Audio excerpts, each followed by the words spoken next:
दोस्तों नमस्कार। कहानी सुने बार बार। आप हमारे साथ सुन रहे हैं स्टोरी विथ रणजीत। सुनिए सुकून से।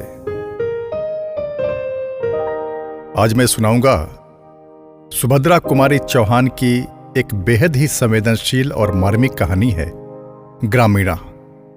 ग्रामीणा आज भी उतना ही प्रासंगिक है जितना जिस समय यह कहानी लिखी गई थी। तो आइए सुनते हैं कहानी ग्रामीणा।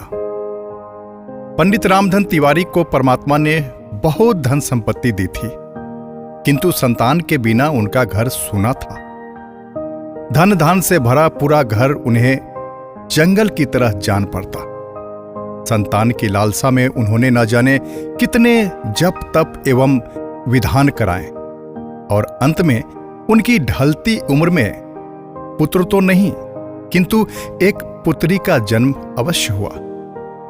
तिवारी जी ने खूब खुले हाथ से खर्च किया। सारे गांव को प्रीति भोज दिया गया। महीनों घर में ढोलक ठनकती रही। कन्या ही सही, पर इसके जन्म से तिवारी के निसंतान होने का कलंक धुल गया। कन्या का रंग गोरा चिट्ठा, आंखें बड़ी बड़ी, चौड़ा माथा और सुंदर सी नासिका थी। उसका नाम रखा गया सोना। सोना का लालन पालन बड़े लाड प्यार से होने लगा। सोना के 7 साल की होने पर तिवारी जी ने घर में एक मास्टर लगाकर सोना को हिंदी पढ़वाना आरंभ किया।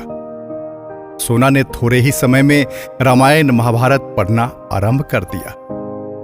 ज्यादा पढ़ाकर उन्हें सोना से कोई नौकरी तो करवानी थी नहीं, इसलिए सोना का पढ़ना बंद करवा दिया गया। अब सोना 9 वर्ष की सुकुमार सुंदर बालिका थी।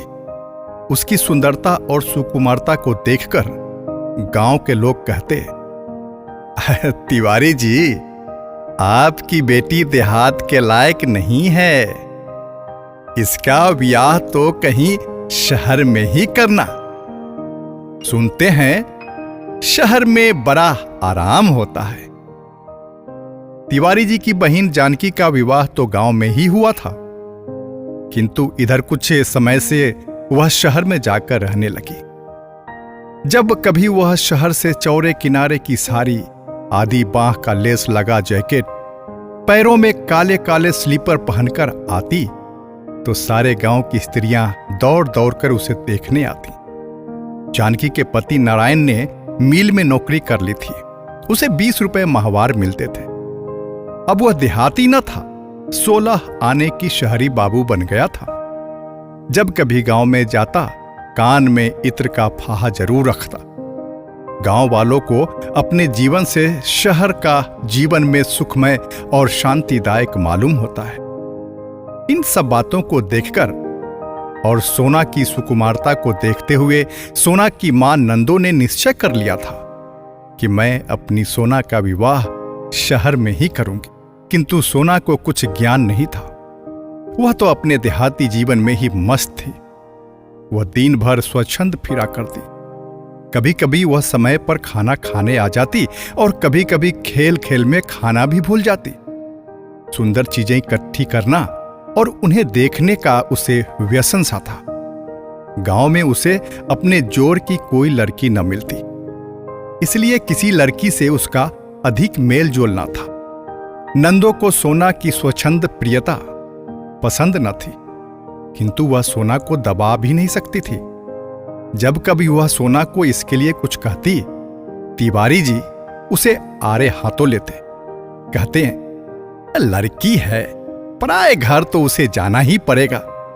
क्यों उसके पीछे पड़ी रहती हो? जितने दिन हैं खेल लेने दो। तुम्हारे घर जन्म भर थोड़े बने रहेगी। लाचार नंदो चुप रह जाती। सोना ने 13वें साल में पैर रखा, किंतु तिवारी जी का ध्यान इस तरफ था ही नहीं। एक दिन नंदो ने उन्हें छेड़ा, सोना के विवाह की भी कुछ फिक्र है? तिवारी जी चौंक से उठे, बोले, सोना का विवाह? अभी वो है कै साल की? किंतु यह कितने दिन चल सकता था? लड़की का विवाह तो करना ही पड़ता है। इधर सोना अभी भी निरी बालिका ही थी। वह राजा रानी का खेल खेलती। अब उसके अंग प्रत्यंग में धीरे धीरे यौवन का प्रवेश हो रहा था, किंतु सोना को इसका ज्ञान नहीं था। सोना का विवाह तय हो गया। वर की आयु 22 साल की थी। वह सुंदर, स्वस्थ एवं चरित्रवान युवक थे। वे एक प्रेस में नौकरी करते थे। 75 रुपये माहवार तनख्वाह पाते थे। घर में एक बूढ़ी मां को छोड़कर और कोई न था। बिहार के रहने वाले थे। कुछ ही दिनों से यूपी आए थे। पर्दे के बड़े ही पक्षपाती और पुरानी रूढ़ियों के कायल थे। नाम था विश्वमोहन। जब तिवारी जी ने विश्वमोहन एवं उनके घर को देखा तो उनकी खुशी का ठिकाना ही न रहा। विश्वमोहन बाबू पूरे साहब ही दिखते थे। उनके घर के सभी खिड़की दरवाजों पर चिकें पड़ी हुई थी। जमीन पर एक दरी बिछी हुई थी, जिसके बीच में एक गोल मेज थी। मेज के चारों तरफ कुर्सियां थी। सुंदर सुंदर प्यालों में मेज पर बैठकर चाय पीने का तिवारी जी के जीवन का यह पहला अनुभव था। चाय पीने के बाद तिवारी जी ने 2 गिन्नियां वृक्षा में देकर शादी पक्की कर दी। रास्ते में नारायण ने कहा, घर में देखा कितना पर्दा है। इनकी मां बूढ़ी हो गई है, मगर मजाल है कि कोई परछाई भी देख ले। तिवारी जी खुशी खुशी घर लौटे। घर आकर उन्होंने नंदो के सामने वर के रूप और गुण का बखान किया तो नंदो फूली न समाई। वह जैसा घर और वर अपनी पुत्री के लिए चाहती थी, वैसा ही उसे मिल गया। इसके लिए उन्होंने परमात्मा को धन्यवाद दिया और नारायण को मन से आशीर्वाद दिया। सोना ने जब सुना कि उसका विवाह हो रहा है, तब वह दौड़कर आई। उसने मां से पूछा, मां, विवाह कैसा होता है और क्यों होता है? मां समझ ही न सकी कि पुत्री को इसका क्या उत्तर दें, किंतु चतुर जानकी ने बात बना ली। वह बोली, विवाह हो जाने पर अच्छे अच्छे गहने कपड़े मिलते हैं, इसलिए विवाह होता है। सास के घर जाना पड़ता है। सो तो मैं पहले से ही जानती थी बुआ जी, और विवाह होने पर सास के घर जाना पड़ता है। मैं कह देती हूं कि मैं कहीं नहीं जाऊंगी, विवाह चाहे करो या ना करो। कहती हुई सोना खेलने चली गई। नंदो बोली, जानकी दीदी, तुम लोगों की कृपा से मेरी सोना सुखी रहे। जैसे उसका नाम सोना है, वैसे ही उसके जीवन में सोना बरसता रहे। सोना का विवाह हो गया। रामधन तिवारी की लड़की का विवाह गांव के अन्य विवाहों से अलग था। उसमें सभी सामान शहर के लोगों के अनुरूप था। विदा के समय बेटी के रुदन को देखकर माता पिता विह्वल हो उठे। विदा के बाद पुत्री के विछोह के साथ साथ तिवारी जी को आत्मसंतोष भी था कि वह उनकी पुत्री अच्छे घर में ब्याही गई है, सुख से रहेगी। सोना ससुराल चली गई। रास्ते भर तो जैसे तैसे आई, किंतु यहां आकर एक कोठरी में बंद कर दी गई और बाहर की साफ हवा दुर्लभ हो गई तो उसे ससुराल का जीवन बड़ा कष्टकर मालूम हुआ। 4-6 दिन में वह मुरझा गई। एक दिन विश्वमोहन ऑफिस चले गए थे। सास सो रही थी। सोना आंगन के दरवाजे पर चली गई। चिक को हटाकर जरा बाहर झांका। यहां देहात की सुंदरता तो न थी, किंतु साफ हवा तो थी। उसी समय एक बुढ़िया वहां से निकली। सोना को उसने चिक के पास देख लिया। उसने आकर उसकी सास से शिकायत की, विष्णु की अम्मा, तुम्हारी बहू के लक्षण अच्छे नहीं हैं। सोना को समझ न आया कि उसे किस काम के लिए डांट पड़ रही है। चिक के पास जाकर उसने कौन सा अपराध कर लिया। इसी बीच सोना को लेने तिवारी जी आ गए। उसने मन ही मन निश्चय कर लिया कि वह वापस नहीं आएगी, लेकिन शहर वाले बहू को मैके में ज्यादा दिन नहीं रहने देते। विश्वमोहन 15 दिन बाद सोना को लेने आ गए। वे जब आ रहे थे तो उन्हें सोना रास्ते में ही पैर पर चढ़ी मिली। उसके साथ और भी बहुत से लड़के लड़कियां थी। सोना का सिर खुला था। सोना को विश्वमोहन ने देखा, किंतु वह उन्हें न देख पाए। पत्नी के रंग ढंग उन्हें न सुहाए और उन्होंने निश्चय किया कि अब वे अपनी पत्नी को यहां न भेजेंगे। सोना फिर ससुराल आई। सास ने गृहस्थी का सारा भार सोना पर डालकर गृहस्थी से छुट्टी ले ली। सोना ने कभी घर का काम न किया था, अतः उसे बहुत कठिनाई हुई। धीरे धीरे उसे काम का अभ्यास हो गया। घर में रात दिन बंद रहने की आदत न थी। बाहर जाने के लिए उसका मन व्याकुल रहता।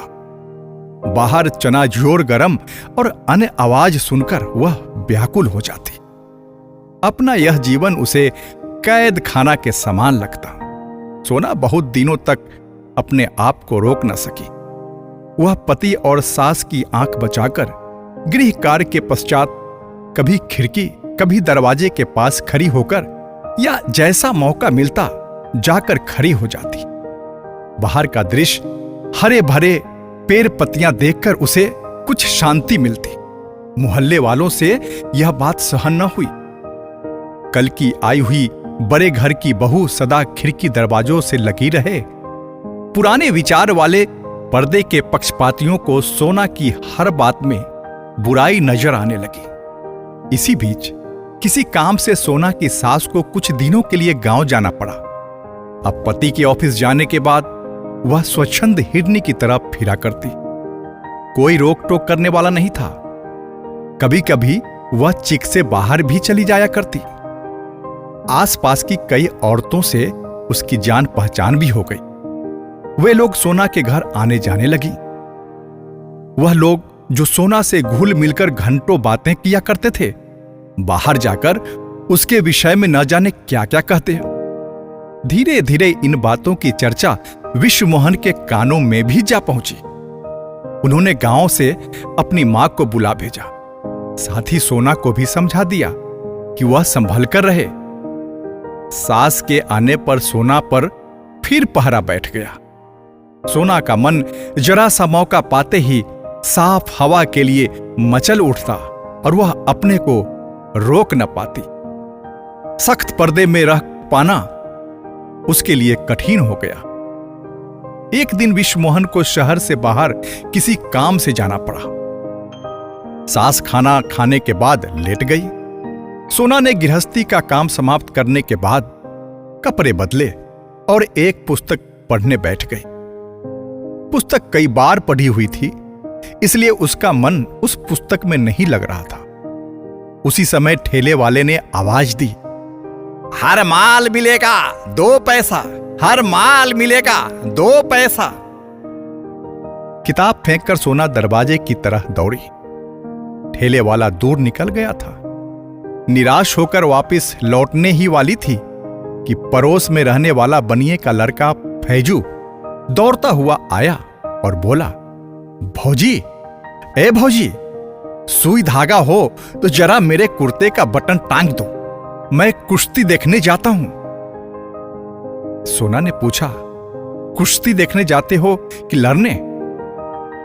फैजू ने मुस्कुराकर कहा, दोनों काम करने भौजी, पहले बटन तो टांग दो, नहीं तो देर हो जाएगी।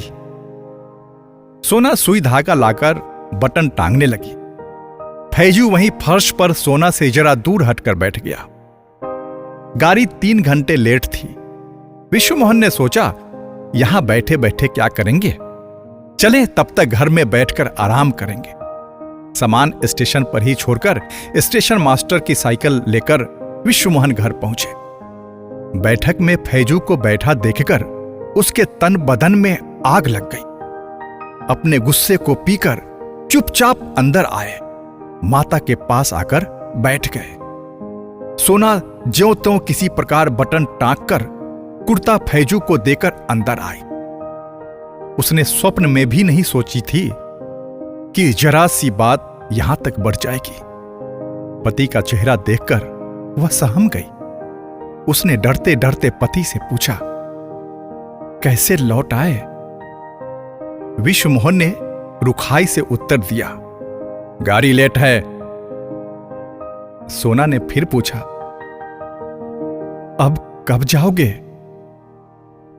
विश्वमोहन ने तीव्र दृष्टि पत्नी पर डाली और कठोर स्वर में बोले, गाड़ी 3 घंटे बाद जाएगी, तब चला जाऊंगा। सोना के आग्रह करने पर विश्वमोहन अपने कमरे में गए। कुर्सी पर बैठकर एक पुस्तक के पन्ने पलटने लगे। पढ़ने के नाम पर कदाचित वे एक अक्षर भी नहीं पढ़ पाए। अपनी अंतर्वेदना को चुपचाप लहू की घूंट की तरह पी रहे थे। सोना का आचरण उन्हें पीड़ा पहुंचा रहा था। पति की आंतरिक वेदना उससे छिपी नहीं थी। उसने अपना सिर विश्वमोहन के पैरों पर रख दिया। बोली, इस बार मुझे माफ कर दो। अब तुम जो कहोगे मैं वही करूंगी। मुझसे नाराज न हो। विश्वमोहन के पैरों पर जैसे किसी ने जलती हुई आग धरती हो। तिरस्कार के स्वर में वे बोले, यह बात आज क्या तुम पहली बार कह रही हो? यह मौखिक प्रतिज्ञा है, हार्दिक नहीं। अब तुम्हारे इस आचरण के कारण मैं शहर में सिर उठाने के काबिल नहीं रहा। जो जी में आता है करती हो। भला यह शोहदा तुम्हारे पास बटन टंगवाने क्यों आया? तुम इनकार न कर सकती थी। सोना ने भय कातर दृष्टि से पति की ओर देखते हुए कहा, जरा सा काम तो था। पड़ोसी धर्म के नाते मैंने सोचा कि कर देना चाहिए। इसी प्रकार जरा जरा सी बातों से बड़ी बड़ी बातें हो जाया करती है। निभाया करो पड़ोसी धर्म, मगर मेरी इज्जत का ख्याल मत करना। कहते हुए विश्वमोहन बाहर चले गए। आहत अपमान में सोना तड़प उठी। वह कटे वृक्ष की भांति खाट पर गिर पड़ी और खूब रोई। रो लेने के बाद उसका जी हल्का हुआ। उसे अपने गांव की स्वच्छंद जीवन याद आने लगी। नदी पर गांव भर की बहू बेटियां एक साथ स्नान करने जाती थी और फिर एक साथ गाती हुई लौटती थी। कितना सुखमय जीवन था वह। चने के खेत में चने की नर्म नर्म पत्तियां खाया करते थे। वहां छीना झपटी भी हो जाया करती थी। अपने पड़ोसी कुंदन के लिए वह मां से झगड़ कर मिठाई भी ले जाती थी। क्रोशिये से एक सुंदर गोल बटुए बनाकर उसने कुंदन को दिया था। कुंदन की भाभी नई नई ब्याह कर आई थी। वह भी उन लोगों के साथ स्नान करने जाती थी। साथ बैठकर झूला भी झूलती थी। फिर मैंने कौन सा ऐसा पाप कर डाला कि इन्हें शहर में सिर उठाने की जगह न रही? यदि किसी का कुछ काम कर देना पाप है तो शायद यह पाप जाने अनजाने मुझसे होता ही रहेगा। मेरे कारण उन्हें पग पग पर लांछित होना पड़े तो मेरे इस जीवन का मूल्य ही क्या है? ऐसे जीवन से तो मर जाना ही अच्छा है। मैं घर के अंदर पर्दे में नहीं बैठ सकती। यही मेरा अपराध है ना? इसी के कारण तो लोग मेरे आचरण में धब्बे लगाते हैं। मैं लोगों से अच्छी तरह बोलती हूं, प्रेमपूर्ण व्यवहार करती हूं। यही मुझ में बुराई है ना? आज उन्हें मुझ पर क्रोध आया। उन्होंने तिरस्कार के साथ मुझे झिड़क दिया। इसमें उनका कोई कसूर नहीं है। पत्थर के पाट पर भी रस्सी के रोज रोज घिसने से निशान पड़ जाते हैं। फिर वे तो देवतुल्य पुरुष हैं। उनका हृदय तो कोमल है। इन अपवादों का असर कैसे न पड़ता? रामचंद्र जी ने तो जरा सी बात पर गर्भवती सीता को वनवास दे दिया था। फिर ये तो साधारण मनुष्य है। इन्होंने तो जो कुछ कहा ठीक ही कहा। पर इसमें मेरा कौन सा दोष है? जब इन्हीं को मेरा आचरण ठीक नहीं लगता तो मैं जीकर क्या करूंगी? इसी प्रकार के अनेक संकल्प विकल्प सोना के मन में आए और चले गए। 3 दिन बाद विश्वमोहन लौटे। जाने से पहले उनमें और सोना में जो बातचीत हुई थी वे उसे प्रायः भूल से गए थे। सोना के लिए एक अच्छी सी साड़ी, स्लीपर और कुछ हेयर क्लिप लिए हुए वे घर आए, किंतु सामने ही चबूतरे पर उन्हें फैजू बैठा हुआ मिला। विश्वमोहन उसे देखते ही तिलमिला उठे। सारी बातें ज्यों की त्यों ताजा हो गई। चेहरा फिर गंभीर हो गया। घर आकर वे सोना से एक बात भी न कर पाए। मां से एक दो बातें कर बिना भोजन किए ऑफिस चले गए। सोना से यह उपेक्षा सही नहीं गई। पिछले 3 दिनों से वह खिड़की दरवाजे के पास भी न गई थी और उसने यह निश्चय कर लिया था कि अब वह कभी खिड़की दरवाजों के पास नहीं जाएगी। विश्वमोहन के व्यवहार ने उसे अधिक खिन्न कर दिया। अपने जीवन को समाप्त करने का उसे और कोई साधन न मिला। आंगन में लगे धतूरे के पेड़ से उसने 2-3 फल तोड़ लिए और उन्हें पीसकर पी गई।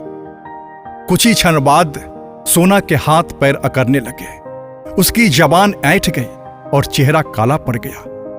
वह देख रही थी किंतु बोल नहीं सकती थी। इसी समय तिवारी जी सोना को विदा करवाने आ पहुंचे। सोना पिता को देखकर बहुत रोई। देखते ही देखते सोना के प्राण पखेरु उड़ गए। सोना सदा के लिए शांति की नींद में सो गई। अपवाद की विषैली वायु उसे छू भी न सकती थी। घर भर में कोहराम मच गया। शाम 6 बजे विश्वमोहन जी ऑफिस से लौटे। घर में रोने की आवाज सुनकर उनका हृदय किसी अज्ञात आशंका से कांप उठा।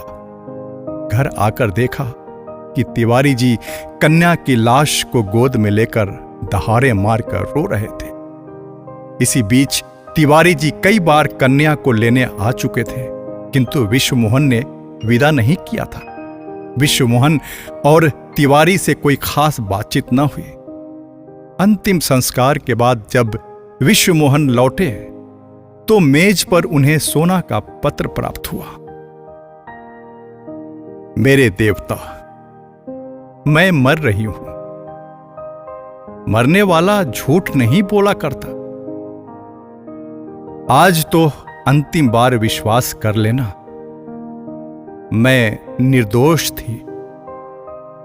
मुझे लगता है या तो यह दुनिया मेरे लायक नहीं या मैं इस दुनिया के लायक नहीं। इस छल कपट से परिपूर्ण संसार में मुझे भेजकर विधाता ने उचित नहीं किया। आप मेरी एक कठिनाई नहीं समझ सके। एक वातावरण से दूसरे वातावरण में पहुंचकर मैं अपने को शीघ्र ही अनुकूल नहीं बना पाई। अपने मरने का मुझे कोई अफसोस नहीं है। दुख है तो केवल इस बात का कि मैं आपको सुखी न कर सकी। अभागिनी सोना।